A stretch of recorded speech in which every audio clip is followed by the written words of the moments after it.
지금한 길을 주님의 이름으로 축원드립니다. 그래서 에어컨도 이제 잘 돌아가고 그죠? 한 2주 동안 고생했는데 아주 내년에는 에어컨을 이렇게 추가로 더 놔야 될 것 같습니다. 여름에 한두 주가 이렇게 고생하더라고요. 어떤 분이 아프리카에서 한국이 시원하고 여름이 좋다고 그래서 왔는데 금년 여름은 아프리카보다 더 덥대요. 저희들도 말레이시아 가서 더 덥겠다 생각했는데 여기보다 온도가 낮더라고요. 32도, 33도 낮은데 여기는 뭐 38도, 39도. 그래서 한국이 뭐 아프리카가 된 그런 모습이기도 합니다. 건강하시기를 주님의 이름으로 축복합니다.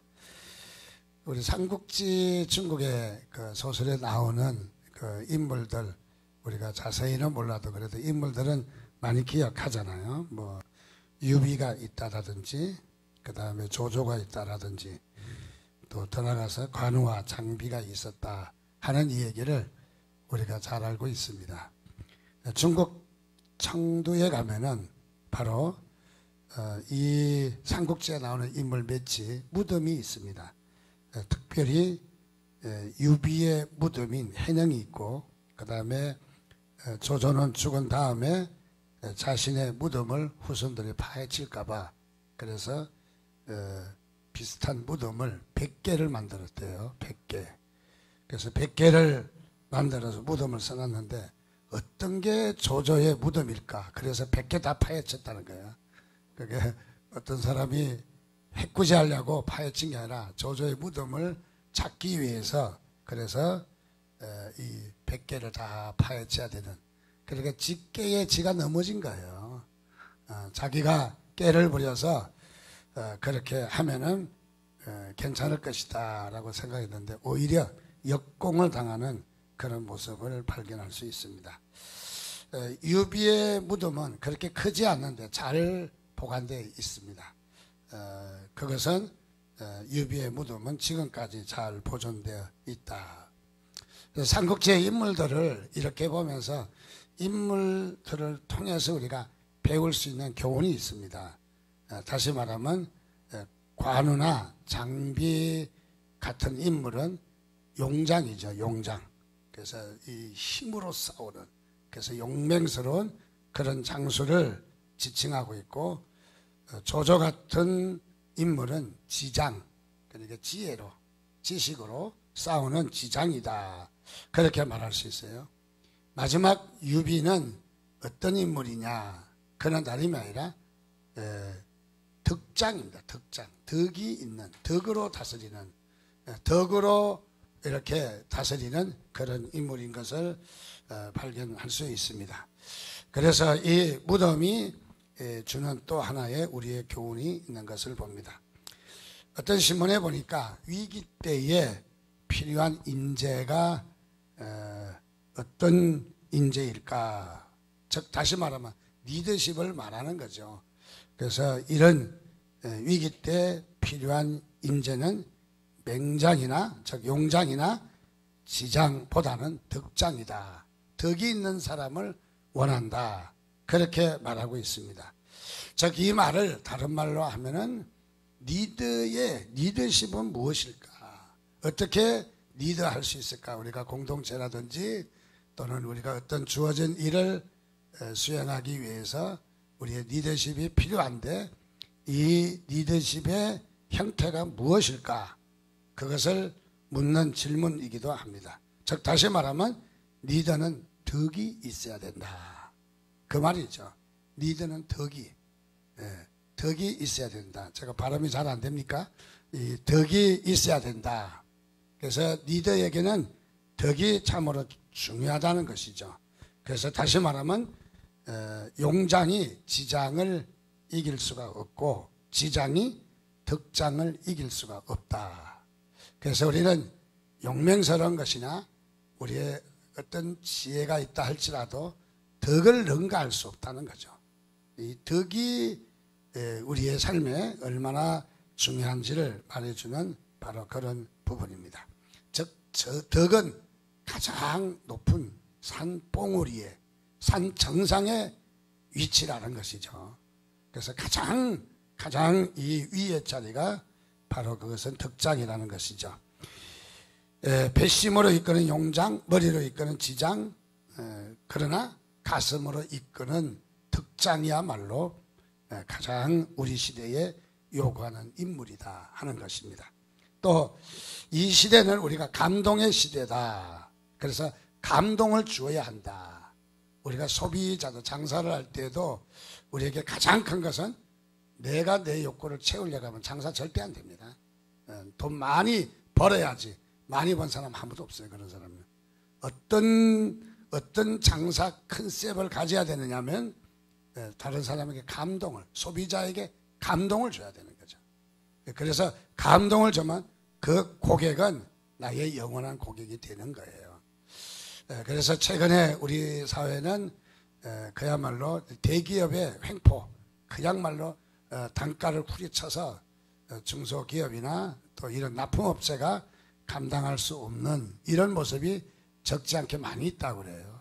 그래서 거기에 금액을 맞추려다 보니까 제품이 좋지 않는 것을 생산해야 되는 그런 모습이기도 합니다. 자, 그래서 우리 시대에 감동을 줘야 되는데 감동을 줄 수 있는 것은 무엇이냐? 바로 그 리더자의 덕이 있느냐 하는 거죠. 덕이 감동을 준다는 거예요. 덕. 그래서 우리는 이 덕장, 그야말로 감동을 주는 덕이 있어야 한다 하는 것을 말해주고 있습니다. 자, 그러면 우리가 덕이란 무엇이냐? 우리는 어떤 지식이나 지혜보다도 우리는 이 덕은 우리 사람을 리드하고 사람을 다스리는 도구이다. 그래서 이 덕은 무엇이냐? 우리의 인격이다 그러죠. 우리의 인격이라는 것으로 우리에게 말해줄 수 있는 바로 그런 부분입니다. 그래서 우리는 이 인격이 잘 닦아졌느냐 하는 것이 우리 그리스도인의 아주 중요한 것입니다. 그래서 어떤 지식이나 지혜보다도 우리는 덕 있는 사람이 되시기를 주님의 이름으로 축원드립니다. 많은 우리 역사 가운데 인물들을 우리가 바라보면은 여러 리더자들을 발견합니다.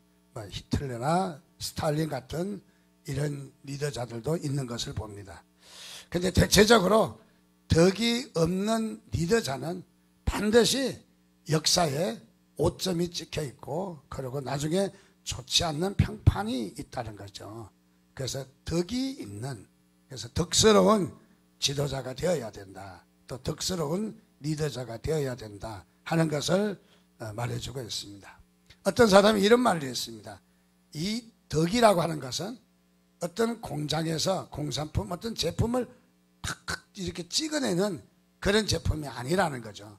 예를 들어서 이런 그릇을, 이런 쇠붙이를, 샘물을 녹여서 기계로 탁 찍으면 제품이 나오잖아요.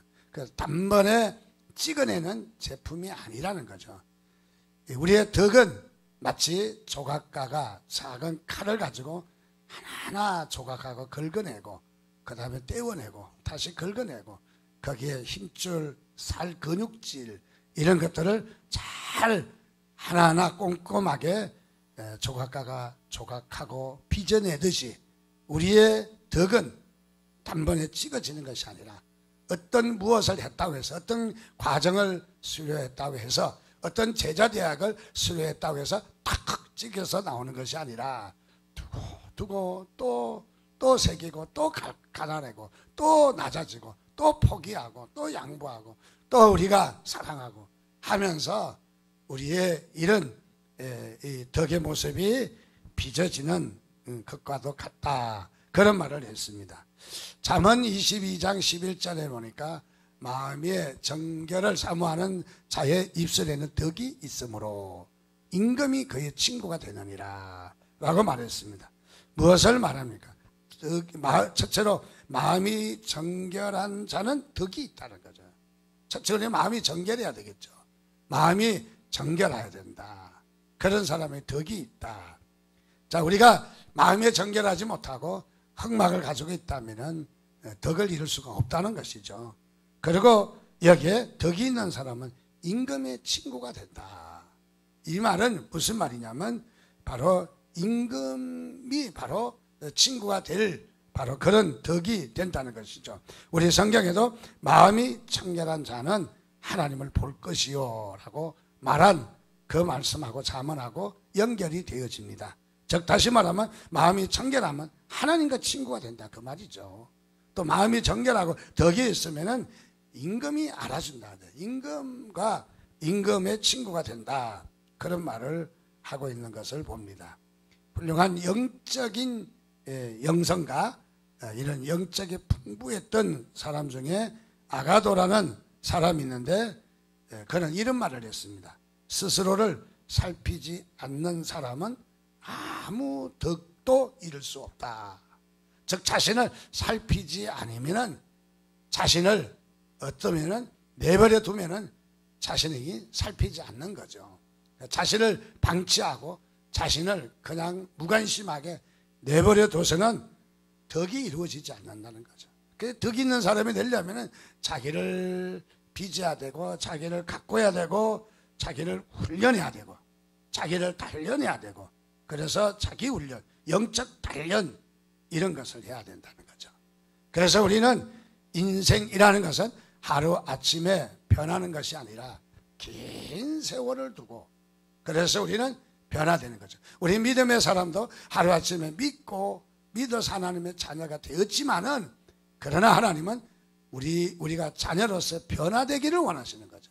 변화되기를 원하시기 때문에 우리 자신을 또 낮추고 또 빚어내고 또 갈아내고 그래서 끊임없이 하루아침에 되는 것이 아니라 긴 시간을 두고 그래서 우리의 믿음의 시간들이 긴 거예요. 우리가 믿음의 시간이 어떤 사람 30년 40년 예수 믿었다 하는 것은 바로 우리의 믿음의 시간이 길다. 긴 것만큼 우리가 덕스러운 사람으로 빚어지고 있는가 우리 자신을 한번 바라볼 수 있는 바로 그런 부분이기도 합니다. 로마서 15장 2절 말씀해 보니까 우리 각 사람이 이웃을 기쁘게 하되 선을 이루고 덕을 세우도록 할지니라. 우리 각 사람은 이웃을 기쁘게 하라는 거죠. 그리고 들어가서 선을 이루고 덕을 세우도록 하라. 덕을 세우도록. 이것은 무슨 말이냐면 우리의 신앙의 포커스는 우리의 신앙의 초점은 어디에 있느냐 그 말이죠. 즉 그것은 나에게 있는 것이 아니라 상대방이 있다는 거죠.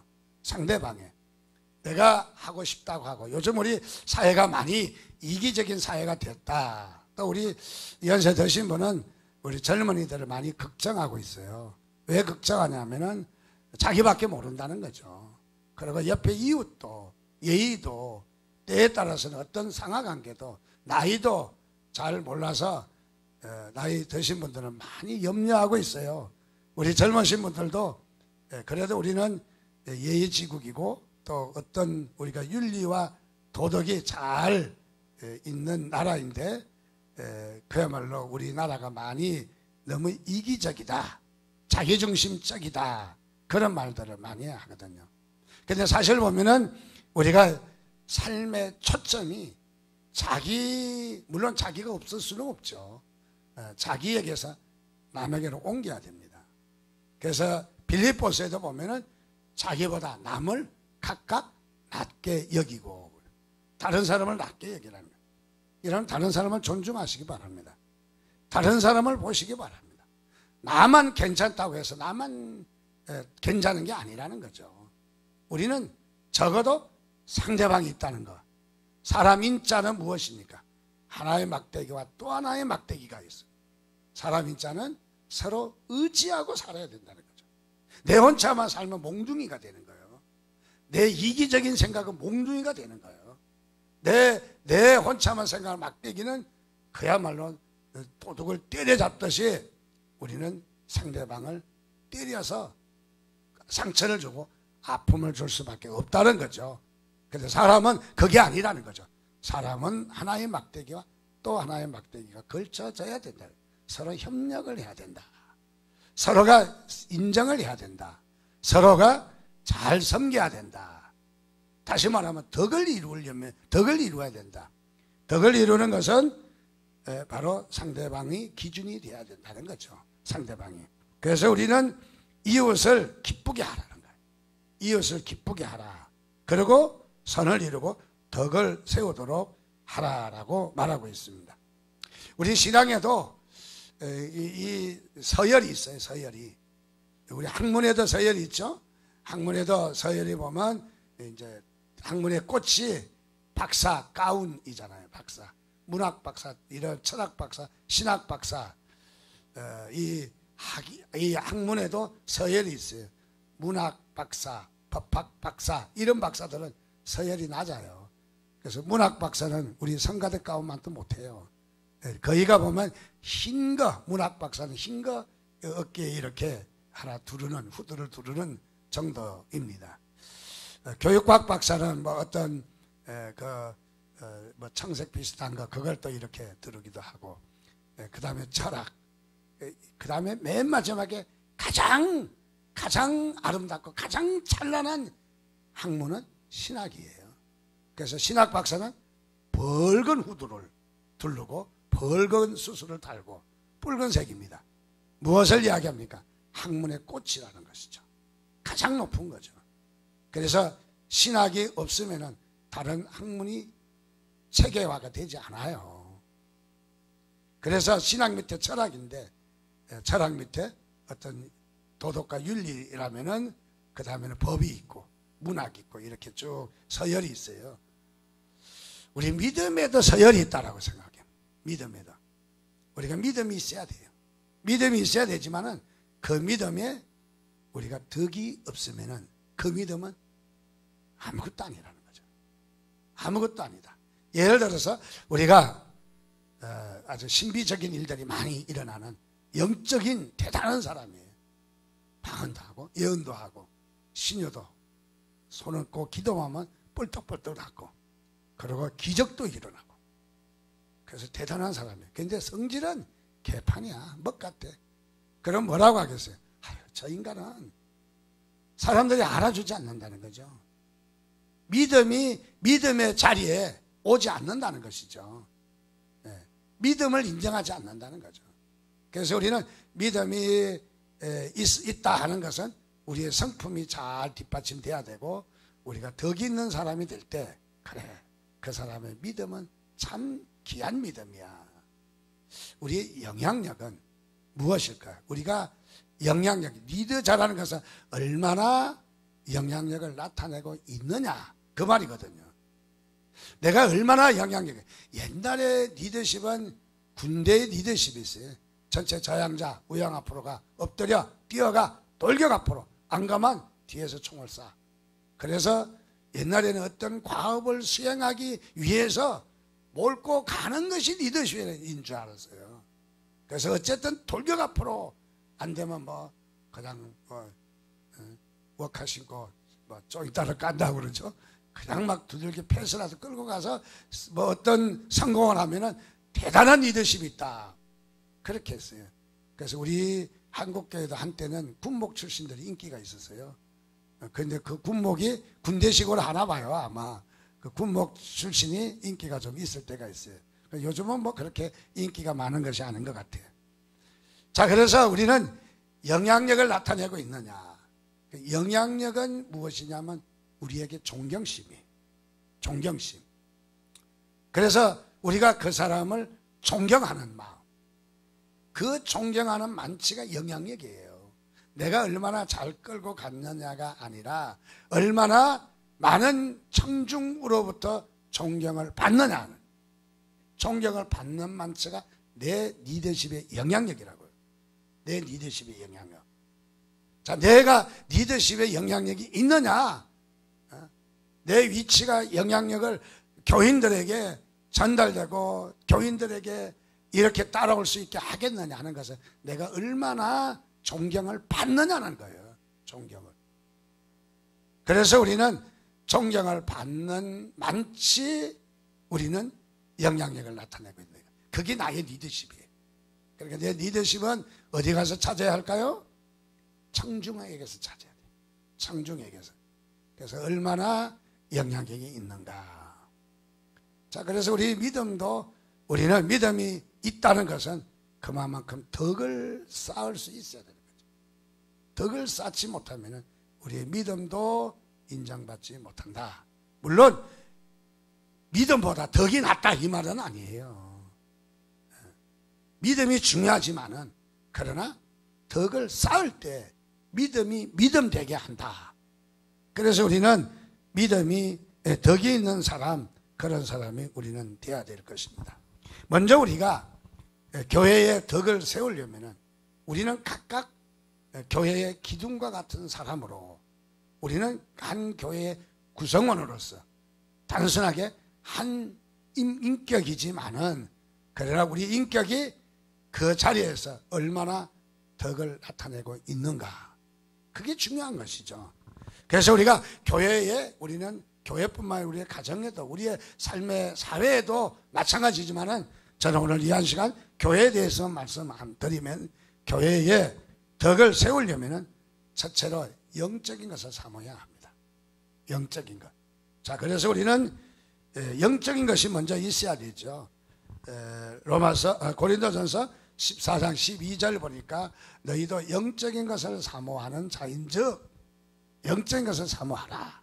교회의 덕을 세우기 위하여, 그것이 뭐가? 영적인 것이 풍성하라는 거예요. 교회의 덕을 세우기 위해서 우리의 믿음이 영적인 것이 풍성하도록 기도하라는 거예요. 자, 우리가 교회의 덕을 세우기 위해서, 여기에 교회의 덕을 세우기 위하여 이런 말을 썼는데, 이 말의 흐름을 가만히 분석해 보니까 마치 이렇게 세우다 하는 말을 쓴 것을 가만히 보니까 이 오이코도맨이라고 해요. 이 말은 무슨 말이냐면, 우리가 가정을 전도한다, 집에서 전도한다 할 때 우리가 전도 방식을 오이코스 전도 방법, 오이코스라는 말은 집이라는 말이거든요. 그러니까 오이코멘도라고 하는 말은, 이거는 무엇을 말하냐, 집을 세운다는 뜻이에요. 집과 같은 것을 세운다는 의미. 즉 다시 말하면 우리가 교회 덕을 세워야 된다는 거예요. 교회 덕이 우리가 잘 다독거려서 세워야 된다. 마치 집이나 건물을 세워 나가는 것처럼 바로 덕을 세워 나가는 그런 의미를 말해주고 있는 것입니다. 우리 공동체가 힘이 있으려면 덕이 있어야 돼요. 우리 교회 공동체인데, 우리는 공동체예요. 여러분 한 사람을 가지고 교회라고 하지 않습니다. 하나님의 자녀이면 틀림없어요. 그런데 여러분 한 사람이 교회 아니에요. 어떤 사람 착각해서 저도 교회거든요. 교회 아닙니다. 교회는 무엇입니까? 모일 때의 교회인 것이죠. 공동체일 때의 교회인 것이죠. 그 교회가, 공동체가 얼마나 중요한지, 공동체가. 그래서 우리는 이 교회 공동체가 말할 수 없이 중요한 거예요. 그래서 내 한 일원이, 공동체 일원이 또 하나의 중요한 거고. 자, 교회 공동체가 미덕이 있다는 것은 첫째 생명이 있다는 거예요. 생명이 있다. 영적인 것을 우리가 사모하라고 했는데, 첫째 우리는 하나님께서 우리에게 생명을 주신 것을 믿으시기 바랍니다. 생명. 씨가 있어요. 씨가 있습니다. 오랫동안 바위 속이나 이런 데 저장되어 있던 씨를, 고대의 것을 찾아서 심으니까 이게 싹이 나고 꽃이 피고 열매가 맺었다는 거예요. 여러분, 씨의 생명력은 대단한 거예요. 대단한 거예요. 제가 화분에다가 상추를 심어봤어요. 좀 이렇게 실내에다가, 베란다에다가 상추 모종을 갖다 심었는데, 겨울 내내 심으면 또 죽고 또 죽고 또 죽고, 뭐 많은 돈은 아니지만 여러 번 투자했는데 다 헛일해서 상추 한 입도 못 먹었어요. 그런데 세상에 그 옆에 상추 씨가 떨어져 있는데, 노상이야, 밖이야, 겨울을 지냈어. 그런데 날이 봄으로 풀어지니까 상추가 올라오는 거예요. 야, 다 죽었는데 이 상추는 살았어요. 그 물어보니까 상추의 모종은 추우면 죽는데 상추의 씨는 안 죽는다는 거예요. 상추의 씨는.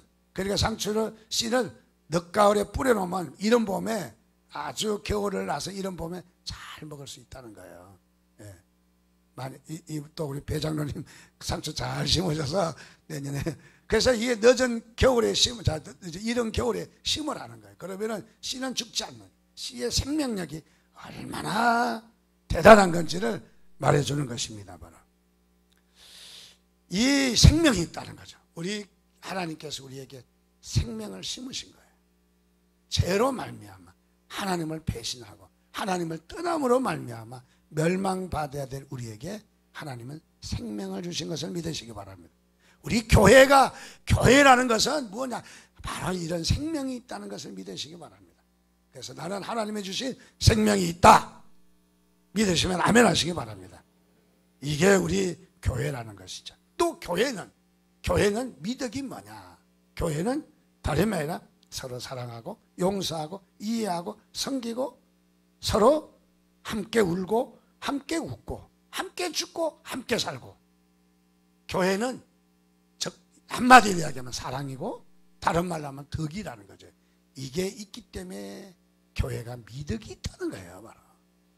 자, 우리 교회도 서로 떡을 떼고 초대교회처럼 교제하고 사랑하고 함께 울고, 한 성도가 아프면 함께 울고.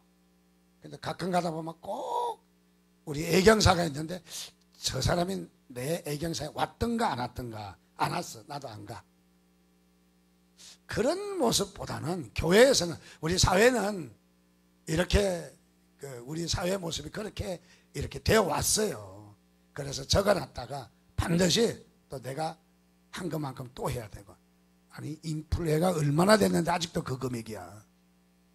자, 그래서 우리는 이렇게 갚고 또 이렇게 하고 그런 애경사를 하지만 우리 교우들의 마음은 이런 마음이었으면 좋겠어요.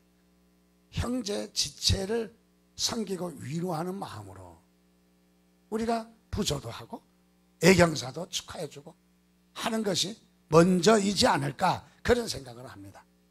자, 그래서 우리는 교회가 서로 떡을 떼고 교제하고 그리고 사랑하고 함께 울고 함께 웃고 함께 죽고 함께 살고, 그야말로 우리는 하나인 것을 믿으시기 바랍니다. 이게 교회 미덕 아닙니까? 또 하나는. 그래서 우리 교회는 이런 덕을 잘 세워나가는 것이, 그것이 우리가 하나님의 뜻을 이루는 큰 축복이라 생각합니다. 고린도전서 14장 1절에도 사랑을 추구하며 신뢰한 것을 사모하되 특별히 예언을 사모하라. 이 말씀의 배경은 무엇이냐면은 바로 방언을 보다는 예언을 사모하라, 예언을 하라, 그 말이에요. 즉 방언은 상대방이 못 알아들으니까 알아들을 수 있는 예언하기를 구하라는 거죠. 예언은 무엇이냐? 예언이라는 것은 뭐 앞에 어느 대학을 시험을 원서를 하면 합격이 될 것이고 그런 헛개비 같은 얘기가 아니고, 예언이라는 건 하나님 말씀이에요. 하나님 말씀. 말씀을 묵상하고 말씀을 가까이 하고, 설교도 예언이죠. 계시죠, 예언. 자, 그래서 우리는 예언을 사모하라 하는 말은 무엇이냐면 상대방이 알아듣는 것 말을 하라 이 말이죠. 상대방이 모르는 방언보다 하지 말라는 것은 아니에요. 방언을 그는 개인적으로 하고, 우리는 공동체 앞에는 알아들을 수 있는 예언의 말씀을 하라, 하나님의 말씀을 나누라, 그 말인 것이죠. 바로 무엇을 이야기하는 겁니까? 서로 상대방을 향해서 덕을 세우고 배려하는 그런 말인 것이죠. 그래서 법보다 덕이 더 낫다. 우리 법보다는, 자, 법은 어떻습니까? 따지고 치리하고 벌을 주고 책임의 한계를 가려요. 네가 잘못했니? 내가 잘했니? 그래서 법은 사람을 무너지게 하는 거예요. 법은 지켜야 되지만은 우리가 법의 논리로 살면은 수준 이하의 삶이에요. 우리가 법의 논리로 살면 안 된다는 거죠. 우리가 이 세상 살 때 너무 법의 논리로 살아요. 나 법적으로 잘못 없어. 그래서 법에 안 걸리면 돼. 물론 우리가 최저 기준이기는 합니다. 그것도 안 지키면 안 되겠죠. 그래서 법은 존중하고 지키지만 우리의 수준이 높으려면은, 적어도 지도자가 되려면은, 적어도 리더십을 가지려면은 법 이상의 수준으로 살아야 돼. 윤리와 도덕 위에 덕으로 살아야 돼. 덕으로. 덕이 있느냐. 그래서 법은 살리는 것, 법은 죽이는 거지만, 법은 책임의 한계를 묻는 것이지만, 법은 잘했고 잘못했고 따지지만은 덕은 어떻습니까? 다른 사람을 살리는 역할. 다른 사람을 풍성하게 하는 바로 그런 역할을 한다는 것이죠. 그래서 베드로 전서 2장 2절에는 갓난아이와 같이 순전하고 신령한 젖을 사모하라. 이는 그로 말미암아 구원이 이르도록 하는 지혜가 있다는 것을 말해주고 있습니다. 로마서 14장 21절에도 고기도 먹지 아니하고 포도주도 마시지 아니하고 무엇이든지 내 형제로 거리끼게 하는 일을 아니함이 아름답다. 오늘 성경은 말합니다. 고기도 먹을 수가 있고 포도주도 먹을 수가 있고 우리는 다 할 수 있지만은 형제에게 거리낌을 준다라면은 하지 말라는 거예요. 하지 말라는 거예요. 나는 할 수 있어요. 그러나 하지 말라는 겁니다. 왜요? 그 하고 안 하고의 기준은 덕을 세우느냐 세우지 않느냐 조금 이따 더 자세하게 말씀드리겠습니다. 교회 다니지 않는 어떤 아이가 목사님의 방을 들어가게 되었습니다. 목사님의 방에는 난파선, 배가 파선해서 그야말로 그 보트에 타고 있는 사람도 있고 또는 그 바다에 빠져서 후적거리고 있는 사람이 있어요. 그래서 손을 내밀어서 이제 구하는 그런 그림이에요. 근데 이 아이는 그림을 깊이 이해하지 못하니까 목사님께 그렇게 물었다는 거예요. 목사님, 저 그림이 사람을 구하려고 손을 내밀은 손이에요? 아니면은 저 사람들과 악수하려고 손을 내밀은 거예요? 어린아이 같은 질문이죠. 그 죽음의 자리에 뭐 악수하겠습니까? 그러나 어린아이의 시각으로 볼 때 그렇게 질문을 했다는 거예요. 근데 여기에 목사님이 깜짝 놀랐다는 거예요. 가슴이 찡하고 그야말로 자신에게 뭔가 뒤통수에 얻어맞는 그런 음성을 들었다는 거예요. 그게 뭐냐면 교회가 악수만 하는 교회가 있고 영혼을 구원하는 교회가 있다는 거죠. 둘 다 해야 되겠죠. 즉 다시 말하면 교회가 교제만 하는 교회가 있고 생명을 구하는 교회가 있다는 거죠. 생명을 구하는. 무엇을 이야기합니까? 우리는 둘 다가 필요한 거죠. 정말 생명을 구해서 생명을 구하고 또 더 나가서 그들과 악수하며 덕을 이루고 또 서로가 친교할 수 있는 그런 교회가 될 것을 다시 한번 우리가 다짐해 봅니다. 두 번째로 우리 교회가 덕을 세우려면 무엇을 했냐? 은사가 풍성해야 된다. 은사는 무엇입니까? 하나님께서 우리에게 주신 선물이에요. 일할 수 있는 능력 선물이에요.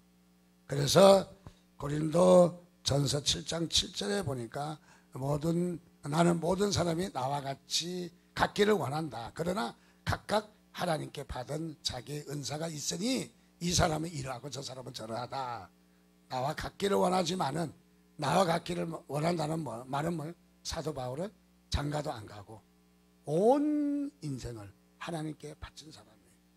이렇게 모든 사람들이 헌신하고 이렇게 정말 세상의 것을 포기하고 뛰어들기를 원하지만은 그러나 이런 사람도 있고 저런 사람도 있다는 거예요.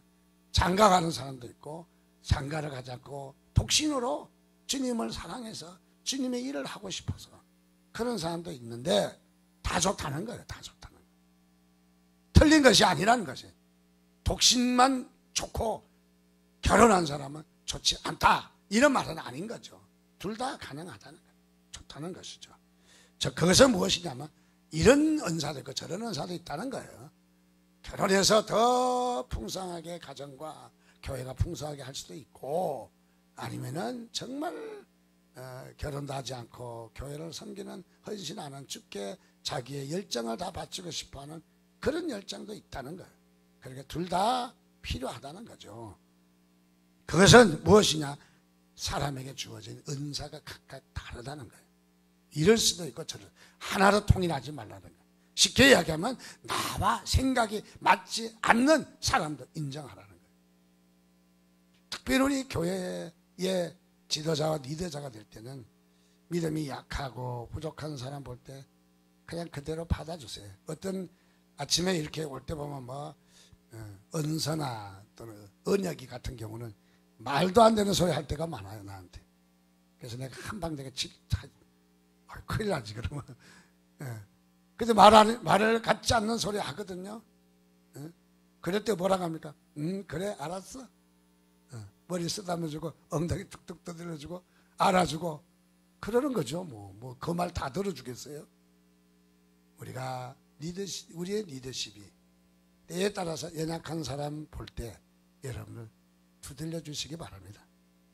따지기보다 너 인마 똑바로 해. 나한테 왜 그렇게 이렇게 할 수는 없는 거라는 거죠. 그래서 우리는 이런 은사가 다양하게 있다. 베드로전서 4장 10절에도 은사 받은 대로 선한 청지같이 교회에서 봉사를 하라. 자, 이런 은사로 교회를 세워진다는 것을 말해주고 있습니다. 그 다음에 12제자의 모습이 나와 있습니다. 최후의 만찬하는 그림인데요. 여기 12제자들이 성격도 다양하고 사역도 다양하고 그의 행동도 다양하고 질문도 다양해요. 12제자 모습을 가만히 보면서 우리 그리스도인들의 유형을 말해주는 것 같아요. 우리 그리스도인 또 우리 성경에도 아시아 우리 교회 계시록 7교회의 모습을 보면서 교회마다 이런 교회 이런 유형을 이렇게 보여주는 부분이기도 한 것 같아요. 그런데 여기에 제자 중에 예수님의 12제자 중에 다데오와 또는 시몬이라는 제자가 있어요. 잘 기억이 안 나요. 12제자 이름 쓰라면 거의 베드로는 절대 안 틀립니다. 근데 다데오는 있었는가 없었는가가 몰라가지고 이름을 못 써가지고 12제자 이름을 못 쓸 때도 있을 거예요. 근데 그 중에 이름 하나가 다데오입니다. 또 하나 이름은 시몬입니다. 이 이름은 어떻습니까? 알려지지 않습니다. 성경에 보면 이들은 기록이 없어요. 제자의 이름은 들어가 있는데 어느 역할에 기록이 없어요. 기록이. 그래서 이들은 제자 하다가 도망갔나? 그렇게 생각할 수 있겠지만 그게 아니라 이 제자는 어떤 은사를 타고났을까? 어떤 은사를? 까칠한 은사가 아니야. 이 제자는 이름도 내지 않는 뒤에서 묵묵히 말없이 순종하는 제자도 있다 하는 것을 가르쳐 주는 거야. 묵묵히 순종하고 이 다데오나 시몬 같은 은사는 순종하고 소리 없이 뒤에서 묵묵히 따르는 그것도 은사다 이 말이에요. 우리의 은사예요. 어떤 분은 다 좋아요. 그냥 네 좋아요. 목사님 괜찮아요. 좋아요. 그것도 은사라는 거예요. 자, 은사가 이런 것이 있다. 그래서 베드로 후서 1장 5절 6절에도 그러므로 너희가 더욱 힘써 너희 믿음의 덕의 지식의 절제의 인내의 경건을 자 이래서 우리는 덕을 쌓을 것을 이야기합니다. 우리가 잘 알고 있는 독일의 히틀러를 잘 알 겁니다. 인사법이 특이해서 사진만 보면 누구나도 압니다. 이 히틀러가 너무너무 불안해서 무서워서 잠을 이룰 수가 없는 거예요. 그의 삶의 마지막 삶이 너무 힘든 거예요. 그래서 점쟁이에게 찾아가서 늘 말합니다. 무서워서 살 수가 없다는 거죠. 그래서 하루는 이렇게 명령을 합니다. 히틀러가 자신의 친위대에게 명령하기를 이제 곧 얼마 있으면 유대인의 축제일인데 유대인의 축제일에는 경비를 보통 때보다 50배 이상을 강화시켜라. 그리고 병력도 더 깔아라. 왜냐하면 유대인의 축제일에 자신이 공격당할 걸 두려워하고 있는 거죠. 유대인을 600만을 살해했기 때문에 몹시 두려워하고 있는 거죠. 벌벌 떨고 있는 거죠. 그런데 점장이가 이렇게 말했습니다. 그럴 필요 없습니다. 유대인의 축제일에 당신이 암살당할 것입니다. 암살당할 것입니다. 죽어나가게 되는 것이죠. 무엇을 이야기합니까? 덕을 이루지 못한 히틀러는 두려움에 쌓여 있었다는 거죠.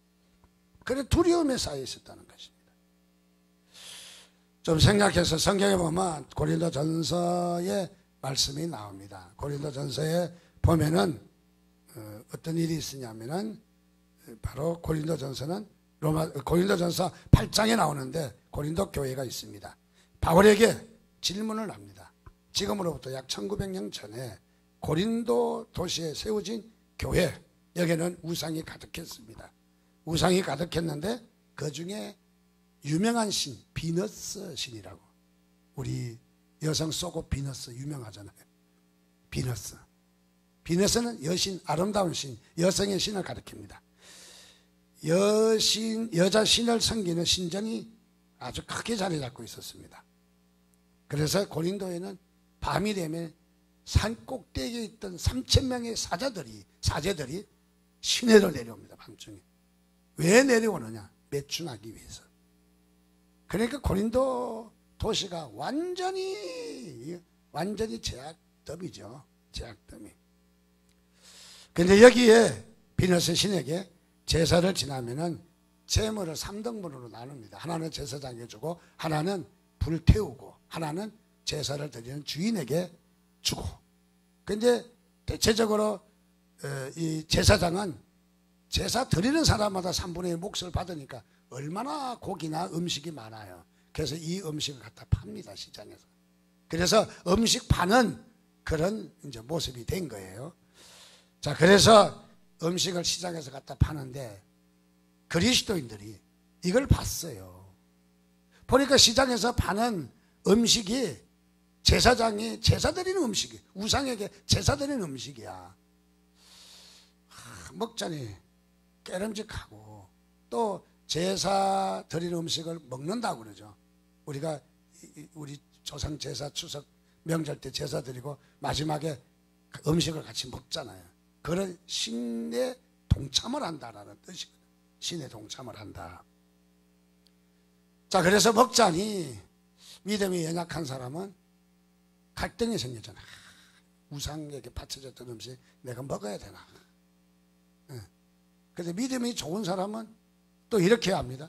그까지 그 우상은 다 가짜야. 기도하고 먹으면 돼.